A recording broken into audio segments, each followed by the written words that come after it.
So hello everyone.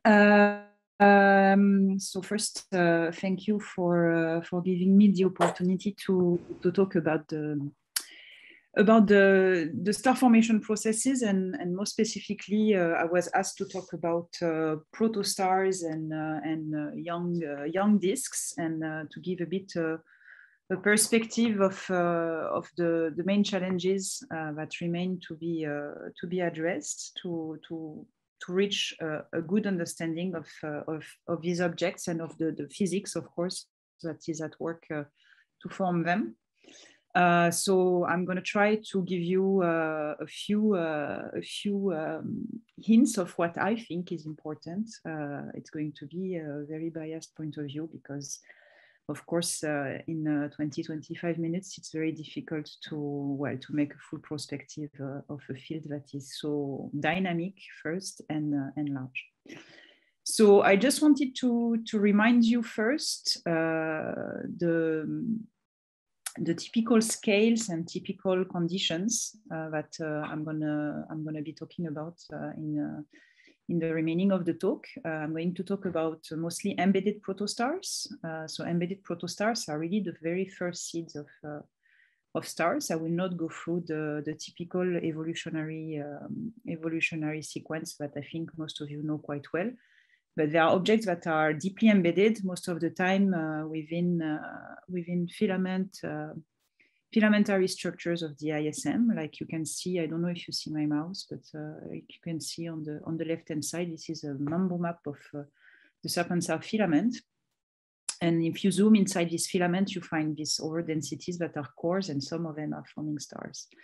And the very first steps of this star formation process is the protostellar phase, or the class 0 phase, during which the material from the envelope is being accreted onto the central star. How it is accreted actually exactly in detailed manner is one of the open questions. But you are basically left with wanting to characterize an object, which typical scales range from 10,000 AU or even a bit more, which are typical core scales, down to 50 AU, where there are the scales where really the gas is being accreted on the central object and the protostellar disk are forming. So over this almost, more than 2 orders of magnitude in scales, you also have 2 orders of magnitude in column density, in temperature, and with very different also gas masses that are involved in the different physics at the different scales. So to be able to characterize these objects, of course, the only way is to use a variety of instruments that can probe not only the different scales, but also the different gas and dust in these different conditions. So they will range from the radio to the near infrared for some of the most evolved objects that some infrared photons can escape the envelope. So I've been trying to focus this presentation on 4 main topics, which I think, at least from my point of view, are really some key topics if we want to understand better the formation of stars and the formation of disks and planets around stars. The first one is the formation of the protostar itself. There are many open questions regarding the way protostars form from the interstellar medium material, so through the core. Is it mediated through the disk, the accretion? Is it a local accretion, global accretion?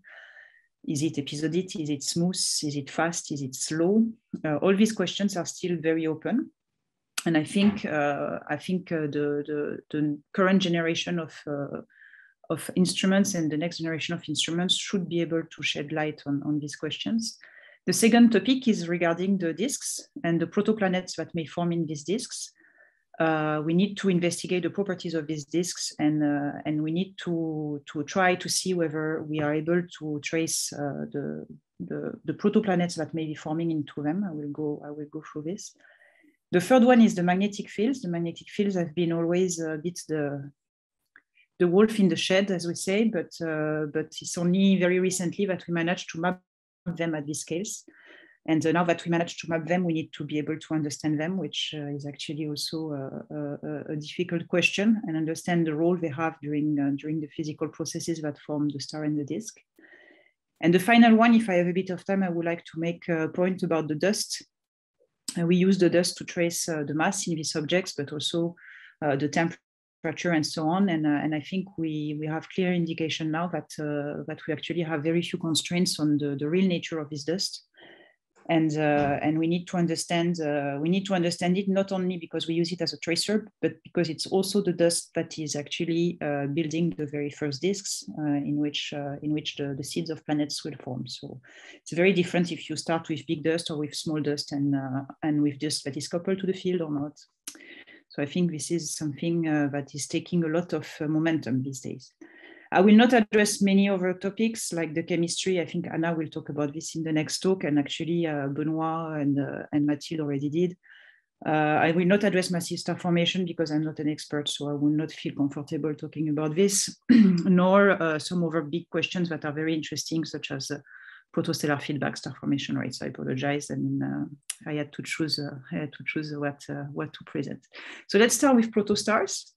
One of the nice results from the Herschel surveys of the Gould Belt star forming regions was the ability to make census of protostars and to count them and to classify them. And by counting them and classifying them, being able to tell something about the typical timescale a protostar spends in a given class. So the class 0 phase is defined as the phase during which half of the final stellar mass is being accreted onto the star. And it basically ends when the mass in the star is larger than the remaining mass in the envelope. That's the conceptual idea. And by measuring the luminosities and the envelope mass of these objects, we were able to quantify a little bit how long this phase of accreting half of the final stellar mass lasts. And it's actually relatively short, shorter than was proposed by some Spitzer surveys before, for example, with only 50,000 years, around 50 to 80,000 years to be able to collect all this mass into the central star. So I think these were nice results. I think there is a lack of characterization in the mid-infrared because most of the very young protostars were not detected by Spitzer at 24 micron. And so I really believe that on this topic, the James Webb will be able to provide more robust estimates in more star-forming regions. The second thing that is very important when we try to understand how the protostar mass is being collected, how the star in the center is being formed, is to try to investigate the mass accretion rate from the envelope to the central protostellar embryo. And to do that, we actually use molecular gas emission. And more specifically, in the community, it has been widely used to try to model the collapse as a simple axisymmetric isotropic collapse, which motion of the gas along the line of sight would produce what we call inverse P-Cygni profile with a red-shifted and blue-shifted peak, and the blue-shifted being more intense because also of the gradient in temperature along the line of sight. And actually, this kind of profiles have been observed in several objects. This is an example on the right-hand side in B335, or in actually one of the very first ALMA observation of a class 0 protostar, ARAS 16-93. And they were modeled to give mass accretion rates, or mass inflow rate, at least at 100 AU scales, that normally range around 10 to the minus 5 solar mass per year. So this sounds like a great idea to use these lines and to be able to model them, although with sometimes not much success. As you can see here, the model, for example, doesn't manage to reproduce the line width. And as I will show later, this may mean that we are lacking something. The problem when you put together these timescales for the class 0 phase or the protostellar phase and the mass accretion rate, you don't manage basically to produce a star that is formed in a given time you have with this type of accretion rate. You should have a star that is much more luminous than what is observed for protostars. So this is the so-called luminosity problem that we would expect with this kind of accretion rate over these short lifetimes to have a typical accretion luminosity, so the tens of solar luminosities, while actually we have most of the objects, as you can see in this histogram, these are the distribution of luminosities in different star-forming regions, actually lie around 1 solar luminosity. So either you accrete much less, much lower rate than what you expect, or you are reprocessing completely the luminosity in a way that the models cannot grasp. So this problem may be solved by episodic accretion, so accretion that is not smooth in time. And actually, there were some indications of episodic accretion in a few objects in the literature recently. Both in the infrared, here it's an example of an object that appeared in the mixed 24 micron band between 2004 and 2008, with a factor of almost 40 in luminosity increase.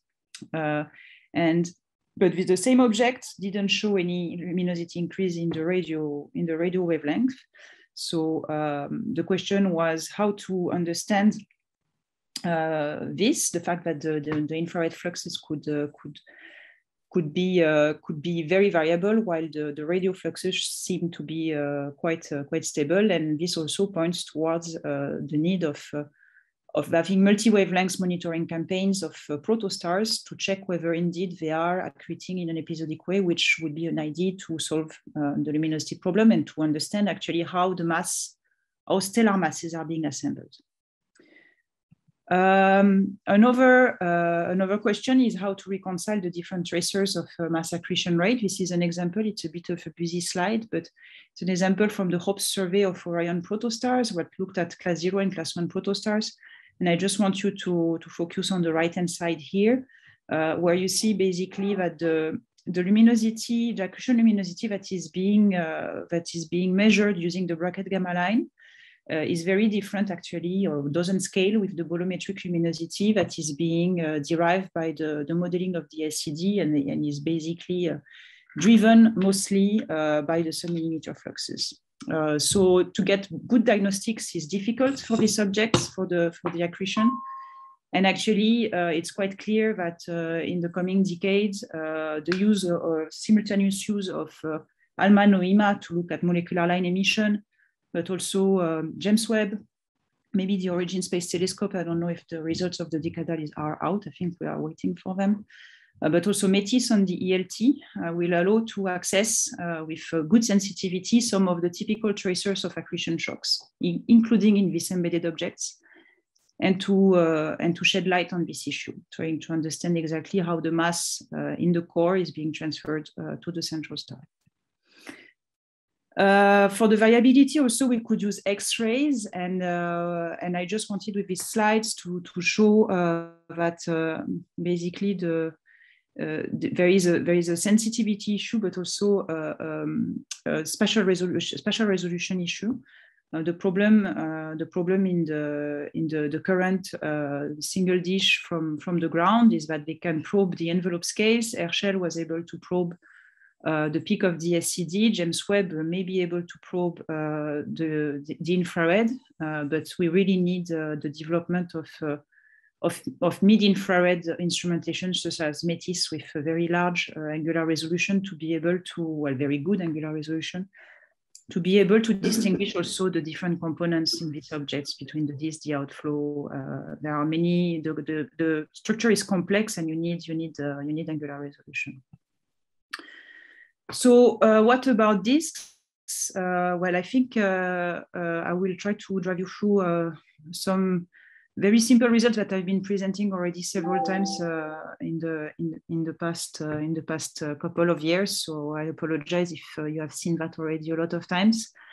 But I really think it's important that we make a point that the paradigm for disk evolution and planet formation has completely transformed in the past few years.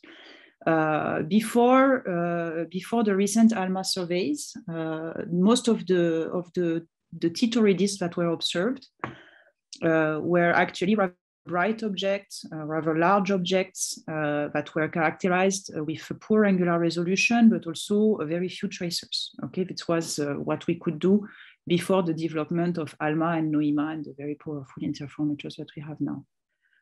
And it was thought that these disks were the protoplanetary disk, the disk where planets are currently forming, so a couple of million years after the beginning of the star formation process. Actually, here you see on the top panel some results from recent surveys. There are more that are even more recent and also using different tracers than the ones I'm showing here. But what I want to point out is that if you look at the disk dust mass, for example, on the left-hand side and the disk gas mass, you have this red line that gives you the minimum mass solar nebulae. And you see that most of the disks, this is Lupus, are actually very light, and they don't contain enough mass to explain the formation of a planetary system such as the one that we have in our own solar system. So these disks, now that they are being observed in complete populations, these evolved disks, they are found to be not only rather small compared to the population of disks that we knew before the survey era, but also they seem to be not very heavy, not very massive, and to be very structured. Once you look at them with high angular resolution, actually, there is this month in Munich a program that is fully dedicated to people trying to understand the structure in these disks, and this is actually puzzling because there are many ways to create these structures, but actually there are some candidates where the fact that you see these rings and gaps is very consistent with the presence of already formed planets in objects that are a couple million years old. And actually, so the question is, do you start forming the planets much earlier than we thought? And to answer this question, you need to indeed go back to protostars and try to understand where are the disks, what do they look like, are they planet forming able? And this is one of the things that we did in the Calypso survey that we carried out with the NOEMA interferometer. We have surveyed a sample of class 0 protostars. We have done quite a bit of science with this survey, not only about the disks, but here I'm showing you one of the major results that we got regarding the disks, which is the size of the disks during the class 0 phase are here in red in this diagram, and the size of the class 1 disk in black. And we were actually the first ones to suggest that these young disks are also very, very small, which is difficult to understand because with a picture where you have a lot of angular momentum from the gas being accreted, you would expect a very large Keplerian radius. But Sébastien Maré also has used the gas and shown that these disks are rather small. And the consequence of this is that even the ALMA surveys, so actually now all the ALMA surveys also find that the class 0 disks are very small after very long controversy. Most of the ALMA surveys don't resolve many of these disks. So for now, we know that they may be key to understand the planet formation process, because they are at the moment that they are constantly replenished with the gas and the dust from the envelope. So it's actually going to be easy to collect the mass to form the planets. Whether it's going to be easy from a dynamical point of view is a different question, but at least the mass is there to form the planets, but we still don't resolve them to be able to characterize them. So to do that, I think it's very clear that we need to go to long baseline millimeter interferometry, large samples, very deep integration to be able to look at optically thin molecular line emission, and optically thin tracers are very weak by definition. So if you go to very small synthesized beam and very weak tracers, it transforms into a dozen of large programs, I guess. And actually, I just wanted to make the note. I think it's something that should be discussed. I don't know if it was discussed before during the workshop, because I could not attend everything. But ALMA is opening the guaranteed time program soon, actually, against contributions of the community. I'm quite sure that our German and Dutch colleagues will use this mechanism to get a large amount of ALMA time. And I think the French community should also organize and prepare to be able to do these large surveys that are very costly. What about protoplanets? Just a quick word that actually the only way right now we have of thinking to detect a protoplanet in one of these very embedded disks is through the kinematic perturbation of the disk. It's a bit like the method that was proposed by Christophe Pint in more involved objects. The problem for this very young disk is that they are also bombarded by the envelope material all the time, and so their kinematic pattern is not easy already to distinguish. So to try to see a protoplanet in these disks, I think will be a huge challenge, but one that we need to find a way to tackle. So maybe we should start with the bit less embedded objects, such as class 1. And also James Webb can help us characterizing these disks. Thanks to the sensitivity, we will be able normally to do a bit of spectroscopy at the very small scales, despite the faint infrared fluxes. We should be able to do spectroscopy. However, the big problem of James Webb will be the spatial resolution. It's a big telescope, but it's not big enough for us. It gives you a resolution of only more than 100 AU for the closest objects, which, considering the fact that these young disks are very small, may not be enough. And actually, this is once again a plea for bigger telescopes, such as the Origin Space Telescope, that should get us to the next level in terms of spatial resolution in the far infrared, if it's selected, and also the METIS imager on the ELT, which should allow to start seeing this very embedded disk also in their warm component. Okay, how much time do I have? Okay, so I want to also now say a word about magnetic fields. As some of you may know, I have been a bit entangled in magnetic fields recently, so I think it's important to discuss a bit what are the main questions regarding these fields. So the fact that most of the class 0 disks that we observe are small is actually very compatible with a picture where magnetic fields would reduce the disk sizes by magnetic braking, by basically preventing some of the gas angular momentum to go through the lines, through some Alfvén waves, and basically reducing the Keplerian radii of this disk. This is an example from models. Depending on the magnetization, you can form very big disks, very small disks. And actually, now that we have sensitive instruments in polarization, actually the SMA got much more sensitive a few years ago, thanks to the development of a new mode of polarization, which allowed us to make the first survey with SMA of low mass protostars with Maud Galamé, and we actually showed that we detect magnetic field in all of these objects. All of them are magnetized. So it's not an ingredient that we can ignore. And actually, what Maud has been showing is that when you look at the relationship between the misalignment, so on the left-hand side here, of the magnetic field with the core axis and the amount of angular momentum in the inner envelope through the velocity gradient, there is a correlation that could be a signature of magnetic braking. The more the field is misaligned, the more you find angular momentum inside these envelopes, which would suggest that the field is less efficient at braking when it's misaligned, which is one of the predictions.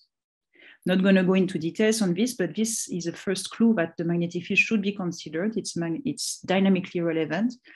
And actually, if you compare two models, the observations of the magnetic field and the magnetic field in models, you can use now this non-ideal MHD models and make synthetic observations through a set of tools that exists. We have been able to show in one object, this is B335 here. I think you have also seen this result because I've been presenting it quite a number of times. By comparing the models with the data, we have been able to show that in this object, at least the disk formation process is being regulated by the magnetic field. It's the magnetic field that allows to reduce the amount of angular momentum that is being brought from the core to the star scale, and to reduce the disk size in this object. It's probably a disk that is less than 10 AU. More recently, we have been trying to understand if magnetic field is coupled to the matter. We have been using ALMA observations of optically thin molecular line emission, which actually you can do in one object, like B335, because you can integrate a lot, but to do it in a sample is a bit more difficult. And so it's work by Vicky Cabedo Soto, finishing her PhD, and we have been able to show, I'm not going to go into details, ask me a question if you want, but I think it's something we want to do in more objects, because B335 may be a special case. So we have been able to show that B335 show an enhanced ionization, which helps to couple the magnetic field, because the ions in the gas will get very efficiently coupled to the field lines while the neutrals go through. So if you are very ionized, you could explain why the magnetic field is so well coupled in B335, maybe. And another thing is that we have found some indication of ambipolar diffusion. So indeed, that the ions are being, the velocity dispersion of the neutrals is larger than the one of the ions in B335, which would suggest that the ions indeed get stuck on the field. So the field would be dynamically relevant. The question is whether it's the case in other objects. And this, I think, needs to be addressed. To trace this magnetic field, we use the dust polarization. This is something very standard in the community, to use the polarized emission of dust to trace the magnetic field topology. It has been done by Planck. And actually, to try to understand whether the dust is well aligned, there is a way to use the statistics of the polarization. So I'm not going to go into details, but basically compare the dispersion of polarization in the plane of the sky and along the line of sight through the polarization fraction and the dispersion S, to assess the robustness of the dust to actually align, well, the goodness of the dust to align with the magnetic field, and so the robustness of the dust polarization to trace the magnetic field lines. And this is work by Valentin Le Gouellec. He has been doing that for the first time in protostars. And he has been showing that actually the alignment in protostars follows the same kind of relationship as the ones in the interstellar medium, and that it's actually quite constant across several orders of magnitude of column density, which comes and contradicts some previous results that the polarization was dropping significantly at high density. Okay, I'm not going to go into details, but we have been also able to confirm with models that we are very good at tracing the magnetic field lines when you use the dust polarization in protostars. So we should continue doing that. This is the point of showing all that. But I think it's quite clear now that we have a good tracer of magnetic field, and we should continue to use it and expand it, and also test it against over probes. So there is clearly the topology with the dust polarization, ALMA and NOIMA, and maybe origins and millimetron. We need long wavelengths to build the optical depth, and we need good models. And this is to be able to compare the 2D morphology that we see from a real 3D morphology. And this is going to be difficult at this case because of intrinsic complications, which are stemming from dust self-scattering, which produce polarization that come and probably messes up with the alignment of dust with the magnetic field in these objects. To counteract that, we could go to the Zeeman observation. Right now, ALMA has been quite unsuccessful at detecting the Zeeman effect in disks. However, I think we should continue trying, because it's the only way that we have right now. And I think we need to investigate whether we can find good objects to do that. Maybe NOIMA also will be able to probe the Zeeman effect with the future polarization capabilities. Let's see if we manage to do that. And I think that for the coupling between the magnetic field and the matter, it's essential. I mean, maybe you have magnetic field, but it's not coupled and it's not dynamically relevant.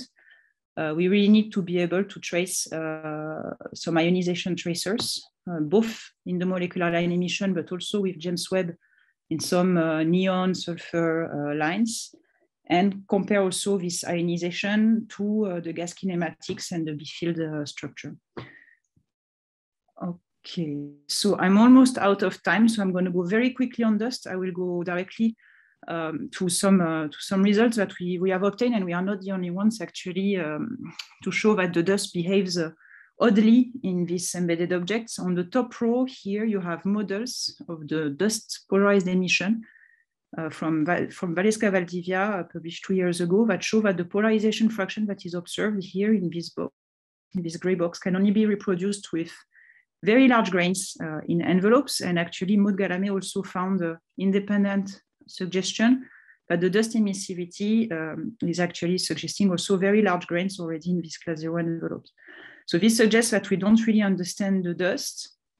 And I think we need to solve this because we use it to measure masses, but also we need to understand how it contributes to the coupling with the magnetic field and how basically all this relates to populating the disk with big dust maybe, and to the chemistry that you can do on this kind of grains.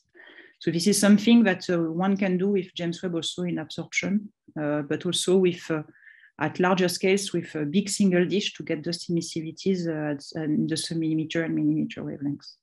And lab experiments are crucially needed because we need better dust models to make progress on this. Okay, so I'm leaving you with the list of questions, and I'll be happy to take your questions.